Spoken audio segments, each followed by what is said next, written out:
राष्ट्रपति द्रौपदी मुर्मू ने रविवार को कर्नाटक के कारवार नेवल बेस पर कलवरी क्लास की पनडुब्बी आईएनएस बागशीर में यात्रा कर इतिहास रच दिया है। इस दौरान नौसेना प्रमुख एडमिरल दिनेश के त्रिपाठी भी उनके साथ मौजूद रहे। राष्ट्रपति मुर्मू कलवरी क्लास सबमरीन में यात्रा करने वाली पहली और किसी भारतीय राष्ट्रपति के रूप में दूसरी राष्ट्रपति अब बन गई है। इससे पहले वर्ष 2006 में डॉक्टर एपीजे अब्दुल कलाम ने सबमरीन में यात्रा की थी। राष्ट्रपति द्रौपदी मुर्मू नौसेना की वर्दी में पनडुब्बी में पहुंची INS Vagsheer P-75 scorpion project की छठी और अंतिम पनडुब्बी है, जिसे इसी साल जनवरी में नौसेना में शामिल किया गया। उल्लेखनीय है कि राष्ट्रपति मुर्मू इससे पहले राफेल और सुखोई 30 MKI जैसे लड़ाकू विमानों में भी उड़ान भर चुकी है।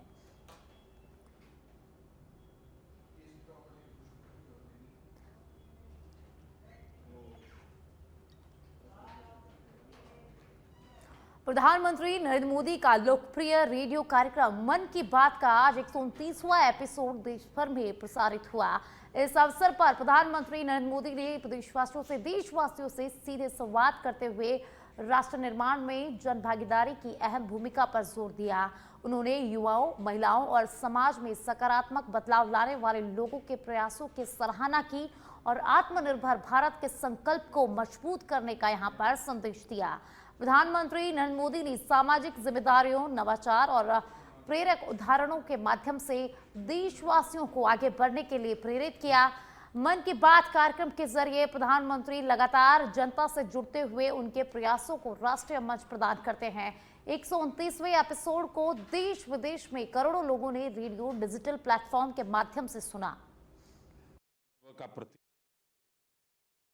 कुछ ही दिनों में साल 2026 दस्तक देने वाला है और आज जब मैं आपसे बात कर रहा हूं तो मन में पूरे एक साल की यादें घूम रही हैं। कई तस्वीरें, कई चर्चाएं, कई उपलब्धियां जिन्होंने देश को एक साथ जोड़ दिया। 2025 ने हमें ऐसे कई पल दिए जिन पर हर भारतीय को गर्व हुआ। देश की सुरक्षा से लेकर खेल के मैदान तक, विज्ञान की प्रयोगशालाओं से लेकर दुनिया के बड़े मंचों तक भारत ने हर जगह अपनी मजबूत छाप छोड़ी। इस साल ऑपरेशन सिंदूर हर भारतीय के लिए गर्व का प्रतीक बन गया। दुनिया ने साफ देखा, आज का भारत अपनी सुरक्षा से कोई समझौता नहीं करता।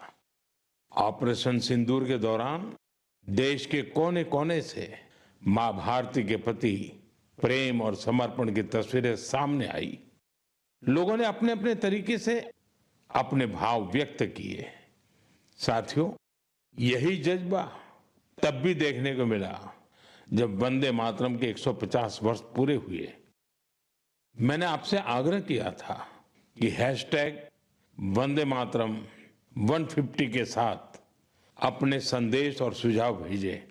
देशवासियों ने इस अभियान में बढ़ चढ़कर हिस्सा लिया। साथियों, 2025 खेल के लिहाज से भी एक यादगार साल रहा। हमारी पुरुष क्रिकेट टीम ने आईसीसी चैंपियंस ट्रॉफी जीती। महिला क्रिकेट टीम ने पहली बार विश्व कप अपने नाम। और अब जयपुर से खबर है, जहां मुख्यमंत्री भजनलाल शर्मा ने सीएम निवास पर चिकित्सा एवं स्वास्थ्य विभाग की समीक्षा बैठक ली। विभागीय योजनाओं के प्रभावी क्रियान्वयन के यहां निर्देश दिए गए। योजनाओं की नियमित मॉनिटरिंग सुनिश्चित करने पर भी इस बैठक में जोर दिया गया है। स्वास्थ्य सेवाओं में गुणवत्ता और जवाबदेही बढ़ाने के निर्देश भी मुख्यमंत्री भजनलाल शर्मा ने समीक्षा बैठक में दिए हैं। तो मुख्यमंत्री भजनलाल शर्मा ने चिकित्सा विभाग की समीक्षा बैठक ली और इस बैठक में कई अधिकारी मौजूद रहे। तो विभागीय योजनाओं के प्रभावी क्रियान्वयन पर इस बैठक में जोर दिया गया।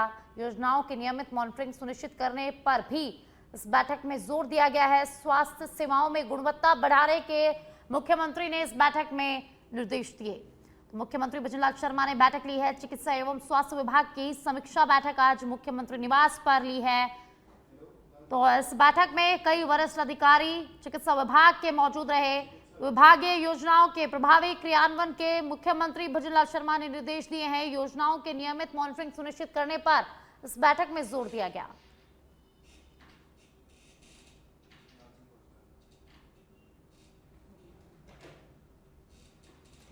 तो चिकित्सा एवं स्वास्थ्य विभाग के मुख्यमंत्री भजनलाल शर्मा ने आज समीक्षा बैठक ली।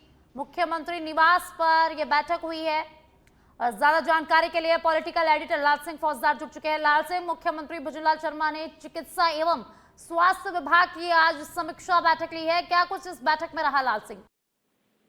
देखिए साक्षी, जो सरकार की योजनाएं स्वास्थ्य विभाग से जुड़ी हुई, वो तमाम योजनाएं आम व्यक्ति तक कैसे पहुंचे, खासकर बात करें इलाज से संबंधित, क्योंकि इस तरह कई बार दिक्कतें आती हैं कि लोगों को जो इलाज नहीं मिल पाता।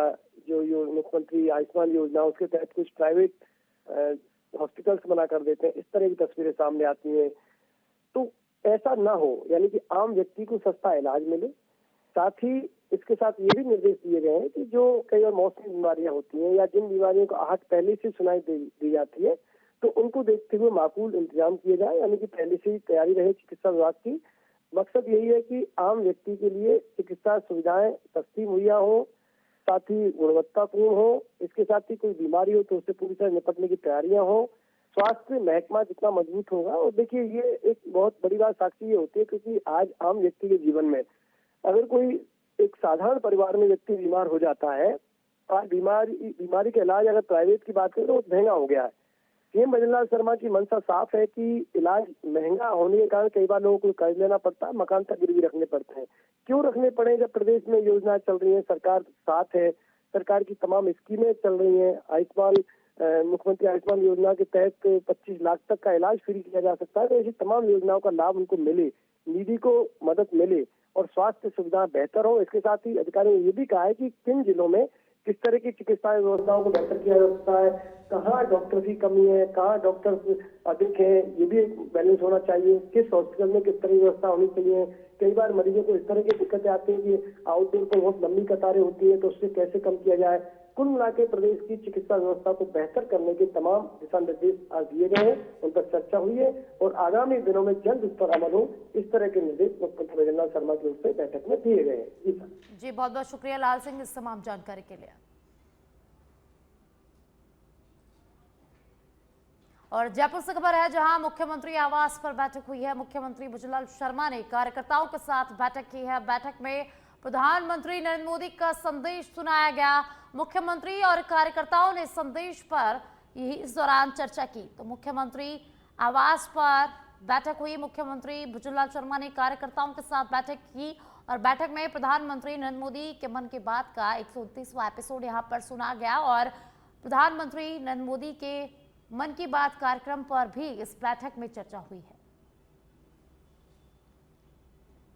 तो जयपुर से खबर है, जहां मुख्यमंत्री निवास पर मुख्यमंत्री भजनलाल शर्मा ने कार्यकर्ताओं के साथ बैठक की और इस बैठक में प्रधानमंत्री नरेंद्र मोदी के मन की बात कार्यक्रम के 129वें एपिसोड को सुना गया। प्रधानमंत्री नरेंद्र मोदी के संदेश को यहां पर सुना गया है और मुख्यमंत्री भजनलाल शर्मा ने कार्यकर्ताओं के साथ प्रधानमंत्री नरेंद्र मोदी के संदेश पर भी इस बैठक में चर्चा की है।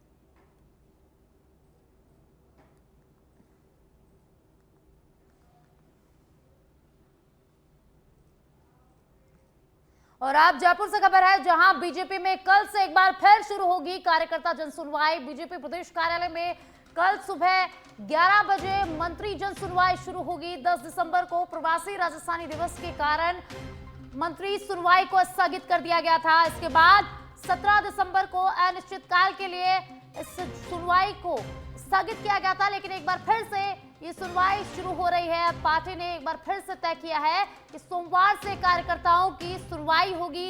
हफ्ते में सोमवार, मंगलवार और बुधवार को दो मंत्री सुनवाई करेंगे। कार्यकर्ता सुनवाई के लिए क्रमवार मंत्रियों के नाम तय किए जा रहे हैं। तो जयपुर से खबर है, जहां बीजेपी कार्यालय में एक बार फिर से मंत्रियों की सुनवाई होगी, कार्यकर्ताओं की सुनवाई होगी। आपको बता दें कि दिसंबर में सुनवाई को शुरू किया गया था, लेकिन 10 दिसंबर को प्रवासी राजस्थानी दिवस के अवसर पर सुनवाई को स्थगित कर दिया गया था। उसके बाद 17 दिसंबर को अनिश्चितकालीन के लिए सुनवाई को स्थगित कर दिया गया था, लेकिन एक बार फिर से ये जो सुनवाई है वो शुरू हो रही है। तो बीजेपी में कल से एक बार फिर कार्यकर्ता जन सुनवाई होगी। हफ्ते में सोमवार, मंगलवार और बुधवार को ये सुनवाई होगी और दो मंत्री कार्यकर्ताओं की सुनवाई करेंगे।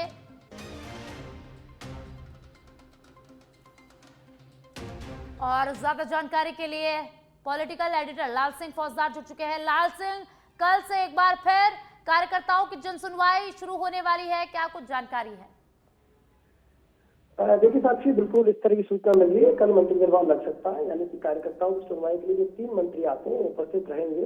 दरअसल हाल ही में जो संगठन के काम चल रहे थे, खासकर वीर बाल दिवस मनाया गया, उससे पहले अटल बिहारी वाजपेयी की जन शताब्दी वर्ष पर सेवा पखवाड़ा मनाया गया, लगातार पार्टी के कार्यक्रम होते रहे, फिर प्रवासी राजस्थानी दिवस आ गया था।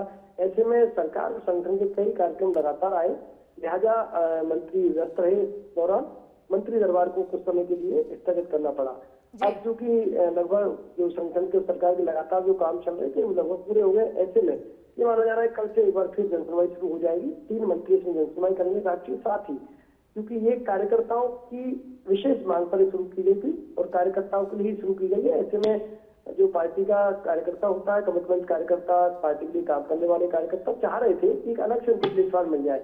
हालांकि मुख्यमंत्री भजनलाल शर्मा के साफ निर्देश है कि मंत्री अपने आवास पर जनसुनवाई करेंगे, विधायक अपने आवास पर जनसुनवाई करेंगे, प्रभारी मंत्री अगर प्रभार वाले जिलों में जाएंगे तो वहां भी जनसुनवाई करेंगे। जनसुनवाई शुरू से उनका फोकस है।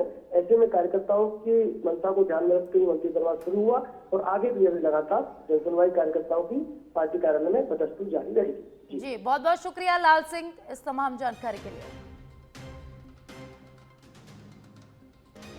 आपको सिंघल ये चलते हैं अहमदाबाद, जहां प्रधानमंत्री नरेंद्र मोदी के जीवन पर आधारित नमोत्सव कार्यक्रम का आयोजन हो रहा है। गृह मंत्री अमित शाह कार्यक्रम में मौजूद है और अमित शाह क्या कुछ कह रहे हैं, सुनते हैं। नरेंद्र मोदी આ બધા નેતાઓની યાદીમાં એકમાત્ર नेता એવા છે જે નિયતથી બન્યો છે, પોતાની નિષ્ઠાથી નેતા બન્યો છે। ના નિયતિએ મદદ કરી અને નીતિઓની રચના ને એનું અનુસરણ પણ એમને પોતાની નિયતના કારણે કર્યું। નિયતિથી બનતા હોય તો નિયતિમાં હોય ત્યાં સુધી રહે અને નીતિઓથી જે લોકો સર્વોચ્ચ સ્થાને પહોંચ્યા એમની નીતિ સાચી પણ હોય અને ખોટી પણ હોય અને સમય સમય પર એના પરિણામો એ દેશોએ ભોગવવા પણ પડે। પરંતુ નરેન્દ્ર મોદી એકમાત્ર એવા નેતા હતા જે નિયતના આધારે દ્રઢ ઈચ્છા શક્તિ અને લોકોના ભલું કરવાની ઈચ્છાના આધારે સર્વોચ્ચ સ્થાન પર પહોંચ્યા। ભૂલ થાય તો સુધારી લેવાય, પણ જો નિયત સારી ના હોય તો સુધારવાની દ્રષ્ટિ પણ ના મળે। આ એક વિશિષ્ટ પ્રકારનું નેતૃત્વ બાળપણથી લઈ સંઘના સ્વયંસેવક સંઘના પ્રચારક, भारतीय जनता पार्टी ना संगठन मंत्री, देश में लाखों कार्यकर्ता, हवे तो हूँ देशभर में प्रवास करूं छू, देशना लाखों कार्यकर्ता जीवन में कार्य संस्कृति नु बीज जेने रोपवानुं काम कर्युं एवो नेता। आ बधुं एमना जीवनना पहला हिस्सा में थयुं। दारूण गरीबी में जेमनुं बाळपण बचपन वीते एवा कई लोकोना मनमा में कटुता जोई छे। कटुता सेना प्रत्ये होय?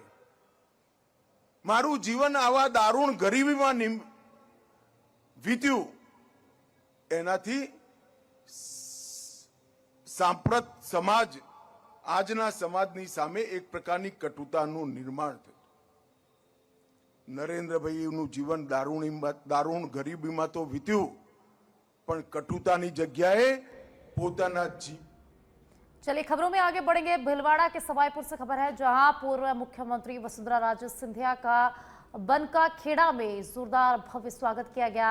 कोटा के ब्यावर जाते समय मोचड़िया मंड देवनारायण गेट पर उनका स्वागत किया गया। माला और शॉल उड़ाकर मुख्यमंत्री, पूर्व मुख्यमंत्री वसुंधरा राजे का स्वागत सम्मान यहां पर किया गया है। भीलवाड़ा के सवाईपुर से तस्वीरें, जहां पूर्व सीएम वसुंधरा राजे का बन का खेड़ा में स्वागत किया गया है। कोटा से ब्यावर जाते समय पूर्व सीएम का जोरदार स्वागत किया गया है। बन का खेड़ा मोचडिया मंच पर उनका स्वागत किया गया है। उप मुख्यमंत्री दिया कुमारी ने रविवार को सिविल लाइंस स्थित अपने कार्यालय में प्रधानमंत्री नरेंद्र मोदी के लोकप्रिय रेडियो कार्यक्रम मन की बात का 129वां संस्करण कार्यकर्ताओं के साथ सामूहिक रूप से सुना। इस अवसर पर प्रधानमंत्री नरेंद्र मोदी द्वारा देशहित, सामाजिक सरोकार, राष्ट्र निर्माण और जन भागीदारी से जुड़े विचारों को गंभीरता से सुना गया।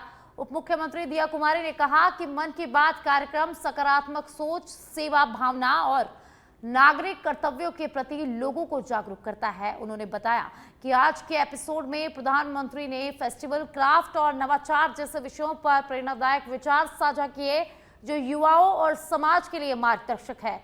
उप मुख्यमंत्री दिया कुमारी ने कार्यकर्ताओं से प्रधानमंत्री के आज संदेशों को जन जन तक पहुंचाने और राष्ट्र निर्माण में सक्रिय भूमिका निभाने का आह्वान किया है।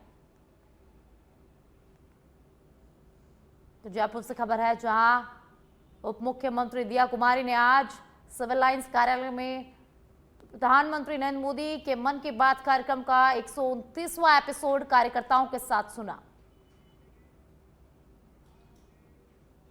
गिरिराज महाराज की प्रतिवर्ष आयोजित दंडवत परिक्रमा ने श्रद्धालुओं का मन मोह लिया है। मुख्यमंत्री भुजनलाल शर्मा की अर्धांगिनी गीता शर्मा और पुत्र आशीष शर्मा ने इस पावन परिक्रमा में भाग लेकर भक्ति और समर्पण का अद्वितीय उदाहरण प्रस्तुत किया है। गिरिराज महाराज की परिक्रमा केवल एक धार्मिक अनुष्ठान नहीं, बल्कि भारतीय सनातन संस्कृति की जीवंत अभिव्यक्ति है। इस परंपरा में सेवा, विश्वास और श्रद्धा के मूल्यों का विशेष महत्व है। ठाकुर जी के चरणों में राजा और रंक सभी समान भाव से शीश नवाते हैं, जो हमारी सांस्कृतिक और आध्यात्मिक विरासत को उजागर करता है। यह पावन परंपरा आने वाली पीढ़ियों को भी आस्था और भक्ति के मार्ग पर प्रेरित करती रहेगी।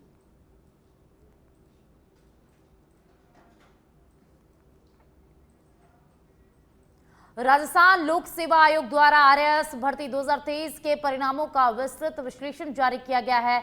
इस भर्ती के नतीजों में यह सामने आया कि प्रदेश की प्रशासनिक सेवाओं में ग्रामीण पृष्ठभूमि के अभ्यर्थियों का चयन अधिक हुआ है। आयोग द्वारा किए गए विश्लेषण अनुसार कुल चयनित अभ्यर्थियों में से 55.86% अभ्यर्थी ग्रामीण परिवेश से ताल्लुक रखते हैं।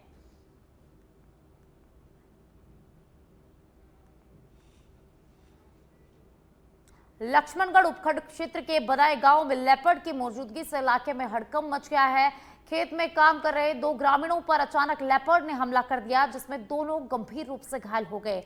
घायल ग्रामीणों की पहचान बनाए गांव निवासी भागीरथ जाट और मुकनाराम मेघवाल के रूप में हुई। बताया जा रहा है कि दोनों खेत में लाइन बदलने का काम कर रहे थे और तभी अचानक लेपर्ड ने उन पर हमला कर दिया। घटना की सूचना मिलते ही वन विभाग की टीम मौके पर पहुंची और घायलों को लक्ष्मणगढ़ जिला अस्पताल में भर्ती करवाया गया, जहां उनका इलाज अभी जारी है। वन विभाग की रेंजर दुर्गा देवी ने बताया कि क्षेत्र में निगरानी बढ़ा दी गई है और जल्द ही लेपर्ड को पकड़ लिया जाएगा। फिलहाल गांव में लेपर्ड के मूवमेंट से दहशत का माहौल बना हुआ है।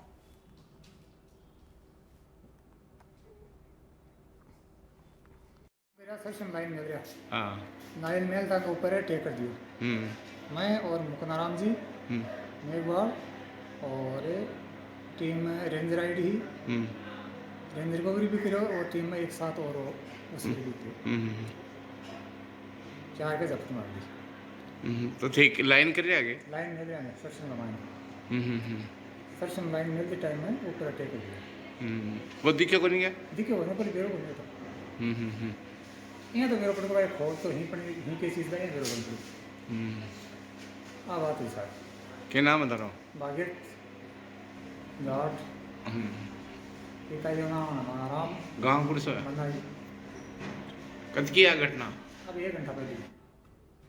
और आप झुंझुनू से खबर है, जहां झुंझुनू जिले के नवलगढ़ कस्बे से दिल दहला देने वाली तस्वीर सामने आई है, जहां बेसहारा सांडों का उत्पात सुबह सुबह सीसीटीवी कैमरे में कैद हो गया। मिंतर चौक इलाके में सांडों के अचानक भिड़ने और इधर उधर दौड़ने से कुछ देर के लिए अफरा तफरी का माहौल क्षेत्र में बन गया। व्यापारी कपिल ने बताया कि इसी दौरान चौक पर मौजूद रामू चाय वाला बाल बाल बचा, क्योंकि एक सांड उसकी ओर दौड़ रहा था। सांड के कहर से कपिल की दुकान का लकड़ी का काउंटर चकनाचूर हो गया और लोहे की बनी टेबल भी इसमें क्षतिग्रस्त हो गई। इतना ही नहीं, दुकान के बाहर रखी पानी की प्याऊ भी टूट गई और पूरे मार्केट में सांडों की लड़ाई से हड़कंप मच गया। घटना के बाद दुकानदारों और राहगीरों में डर का माहौल देखने को मिला। स्थानीय लोगों ने बताया कि यह कोई पहली घटना नहीं है और रोजाना बेसहारा सांडों का खौफ यहां पर बना रहता है। बावजूद इसके नगरपालिका प्रशासन की ओर से कोई ठोस कार्रवाई यहां पर नहीं की जा रही है। तो झुंझुनू से खबर है, जहां नवलगढ़ कस्बे में 2 सांडों का आतंक देखने को मिला और सांडों की लड़ाई सीसीटीवी कैमरे में कैद हो गई। दौसा जिले के पापड़दा थाना क्षेत्र में पपलाज माता रोड पर सर गांव के पास वाहन पलटने से बड़ा हादसा हो गया। इस दुर्घटना में 17 श्रद्धालु घायल हो गए, जिन्हें उपचार के लिए दौसा जिला अस्पताल में भर्ती कराया गया है। जानकारी के मुताबिक गडोरा गांव के से करीब 40 महिला और पुरुष पपलाज माता के दर्शन के लिए गए थे। दर्शन कर लौटते समय श्रद्धालु जुगाड़ वाहन में सवार होकर वापस लौट रहे थे और इसी दौरान अचानक वाहन अनियंत्रित होकर करीब 10 फीट गहरी खाई में पलट गया। घायलों में 15 महिलाएं और एक पुरुष शामिल है। एक को गंभीर घायल होने पर जयपुर से रेफर कर दिया गया है। एक साथ बड़ी संख्या में घायलों के जिला अस्पताल पहुंचने से अस्पताल परिसर में अफरा तफरी का माहौल बन गया। वहीं हेड कांस्टेबल गोविंद सिंह ने बताया कि सभी घायल गडोरा गांव के निवासी है और दर्शन कर वापस लौट रहे थे और इसी दौरान यह हादसा हुआ। गडोरा से माताजी के दर्शन के लिए गए थे, 40-50 आदमी थे।